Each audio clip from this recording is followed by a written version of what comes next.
ආයාලුවනේ කොහොමද ඉතින් ඔයාලට අද අපි කතා කරන්න යන්නේ TGS වර්ගයේ පෙපර් රථයක හයිඩ්‍රොලික් ජැක් එක උස්සන PTI ගියර් එක ගැන.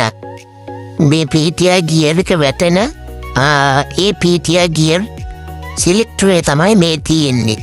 මේකේ මෙන්න මේ කොටසට තමයි ඒ අරක ලබා දෙන්නේ.